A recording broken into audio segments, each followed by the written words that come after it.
porque eu quero comentar uma outra notícia, que é a opinião também do Rogério. O nosso amigo Aldo Rebelo, que agora é vice do Ricardo Nunes, deu entrevista para o Globo hoje. Aí ele falou o seguinte, que me chamou a atenção. A gente pode entrar nesse assunto aí, dessa coisa do neonacionalismo aí. Você pode discorrer um pouco sobre isso, que é interessante também para a gente analisar. Ele falou isso, a repórter perguntou como está a sua relação com o ex-presidente Bolsonaro. Como sempre esteve, como diz o mineiro, boa. Nunca tive problema com o Bolsonaro, não temos tido encontros pessoais, trocamos mensagem pelo Zap e às vezes um telefonema. O senhor considera um amigo? Eu tenho apreço pelo Bolsonaro. Sempre tive. Olha só. Convivemos durante décadas na mesma comissão, de forma amistosa. Então é isso. Eu tenho apreço pelo Bolsonaro. Aí com isso eu passo a palavra aqui para o Rogério, para a gente falar, para analisar essa questão que estava discorrendo já sobre esse movimento neonacionalista, que fica aí também falando sobre imperialismo. Como é que você analisa esse movimento? Para onde vai, Rogério? Bom, Miguel, eu vou falar particularmente sobre a minha posição em relação à minha experiência pessoal. Eu, quando aceitei dialogar com muitas pessoas que estão dentro desse movimento, eu fiz com a ideia de que algumas premissas fossem absolutamente inalienáveis. Primeiro, o Estado Democrático de Direito e a democracia. Depois, o meu absoluto desapreço pelo governo Bolsonaro. Eu acho que as duas coisas estão em primeiro grau, de forma quase que redundante, né? Porque tanto que o Bolsonaro parece que também não tem muito apreço pela democracia. Então, eu aceitei dialogar com base nessas premissas.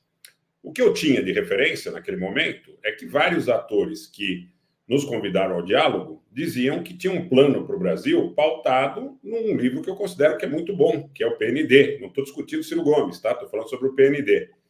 Então, muitos aspectos do PND eu acho interessantes em relação à questão, por exemplo, do desenvolvimento industrial do país, dos produtos com valor agregado, das matérias-primas, da possibilidade de um desenvolvimento, de um modo geral, autóctone do país. Com o passar do tempo, ficou claro que existe uma inclinação, tanto do ex-ministro Aldo Rebelo como de outros atores que dialogam nesse campo, de proximidade com o bolsonarismo, de proximidade com valores que, para mim, são absolutamente injustificáveis. Então, nesse sentido, eu coloquei, já no segundo turno das eleições presidenciais de 2022, que meu voto seria um voto no presidente Lula, em função de, primeiro, absolutamente rejeitar a reeleição do Jair Bolsonaro. E depois, da necessidade de nós colocarmos para a sociedade brasileira aspectos saudáveis desse nacionalismo. Então, eu tenho hoje um pouco de dificuldade em relação a essa ideia de me definir como nacionalista, porque eu acredito que essa apropriação do termo foi muito mal feita. Essa apropriação do termo fez com que setores que defendem a tese de que estão nesse curso do nacionalismo se aproximassem muito dessa extrema-direita global. Vejam alguns aspectos que nós podemos verificar que são absolutamente idênticos no discurso do Trump, no discurso do Netanyahu, no discurso do Vladimir Putin, no discurso do Orbán, no discurso de outros líderes desse grupo político. O anti-imperialismo, como Miguel bem colocou aí, que eu acho que é alguma coisa que nos dá a dimensão. Você sabe o que me parece o anti-imperialismo, Miguel? Me parece a música do Chico Buarque de Holanda, que na época falava da Geni. Porque nenhum de nós, em sã consciência, no nosso campo político alargado, concorda com as intervenções dos Estados Unidos no Iraque, no Afeganistão, na antiga Iugoslávia, a participação também na deposição do líder líbio Muammar Gaddafi em 2011. Então, nós sempre fomos críticos de primeira hora dessas intervenções. Iraque 1991, Iraque 2003, Afeganistão posterior ao 11 de setembro, a Iugoslávia no período ainda no final do século passado. E, claramente, essas situações são apropriadas por esse grupo político para justificar o que eu digo que é um pseudo-anti-americanismo. Porque, na realidade, é um anti-americanismo que está vinculado à permanência do presidente, apesar que eles dizem que não, que Biden e Trump são a mesma coisa. Da mesma forma, eles me diziam que Lula e Bolsonaro não atendiam a expectativa e que era necessário criar um ambiente para a proposição de uma terceira via nacional, que não tivesse nenhum tipo de ligação com nenhum tipo de interesse internacional que pudesse prejudicar o desenvolvimento brasileiro. Então, eles se apropriam dessa ideia do anti-imperialismo, corroem a base do presidente Lula. Muita gente na base do presidente Lula, eu acho até interessante que o ex-ministro Aldo faça uma aproximação mais objetiva e aberta com o Bolsonaro, porque acredita que esse pessoal eventualmente possa estar ao lado do governo do presidente Lula. Então, vale para o ex-ministro Aldo e para outras figuras que circulam no entorno dele, que eu não quero aqui citar nominalmente, mas são públicas e notórias. Eles não estão do lado do presidente Lula. Eles estão do lado do Bolsonaro, dentro desse aspecto da polarização. Mas, mais do que isso, estão ao lado desses valores, de uma guerra cultural, de uma guerra contra aspectos posteriores ao iluminismo. Eu ouvi muita crítica ao iluminismo, né, nesses grupos políticos, há muita crítica ao iluminismo e aos valores ali adquiridos. Então, eu quero colocar o seguinte, que são valores que não concorrem para a estabilidade do governo do presidente Lula. As pessoas precisam tomar muito cuidado. E você sabe qual é o maior... Tem dois ícones hoje para, além do anti-imperialismo, para essa proposição. Um é um pseudo-apoio à Palestina,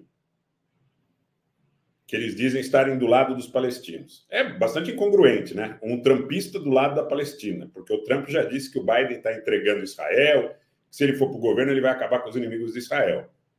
E o outro ponto é a defesa incondicional do governo russo. Que agora eu vou dizer uma coisa para vocês. Não sou eu, Rogério Anitablian, que estou dizendo. Quem disse foi o líder, o filósofo Alexander Dugin, em uma entrevista em português, que ele preferia o Bolsonaro ao Lula. E mais do que isso, ele disse que a ida do Bolsonaro a Moscou, em português, foi em razão de uma indicação, talvez uma pressão política, do Donald Trump e de seu grupo. Então, não há dúvida nenhuma de quais são os valores que esse pessoal defende. Só que me parece uma coisa meio escamoteada, uma coisa meio cheia de evasivas, e que faz com que muita gente acabe comprando a ideia de que não, o maior inimigo é o império, é o imperialismo. Me parece uma coisa absolutamente obsoleta. Porque você pode criticar os Estados Unidos e suas práticas anteriores ou até atuais, mas isso não pode lhe fazer automaticamente defensor de Donald Trump, defensor... Veja, o discurso do Putin nos últimos 2 anos se aproximou muito do discurso do Trump. Ele fala sobre satanismo, sobre anti-LGBTQIA+, essa questão do transgênero, essa questão da ideologia de gênero. Esses discursos todos eles estão se aproximando muito. E é uma rede de negócios. Por que é uma rede de negócios? Por exemplo, a casa onde aconteceu o atentado Crocus, onde aconteceu o atentado na região metropolitana de Moscou, é um complexo no estilo de Dubai, cujo proprietário é ex-sogro da filha do ditador do Azerbaijão, Ilham Aliyev. É um oligarca trinacional, israelense, azeri e russo, muito próximo do Kremlin, e sócio do Trump. Sócio do Trump. Eu peguei uma postagem do Trump de 2013, onde o Trump agradecia a recepção que teve por parte do Agalorov, que é esse senhor que é proprietário da casa, e falava em projetos comuns de desenvolvimento imobiliários, inclusive um Trump Tower em Moscou. Então, isso é uma rede de negócios. Não é por ideologia, é por negócios. E se o Donald Trump vencer as eleições dos Estados Unidos, o que parece que agora vai ficando um pouco mais improvável em função das últimas pesquisas, inclusive, o presidente Lula vai ter problema com esse pessoal corroendo, comendo por dentro da sua base, falando que a defesa da Rússia incondicional e uma pseudo-defesa da Palestina, porque não existe trumpista para a Palestina, poderiam fazer tanto a direita como a esquerda concorrerem com os mesmos objetivos em função de determinados tipos de afinidade que teriam sido encontrados por esse grupo político. É muito perigoso. Então, eu sugiro às pessoas que tenham muita atenção com isso.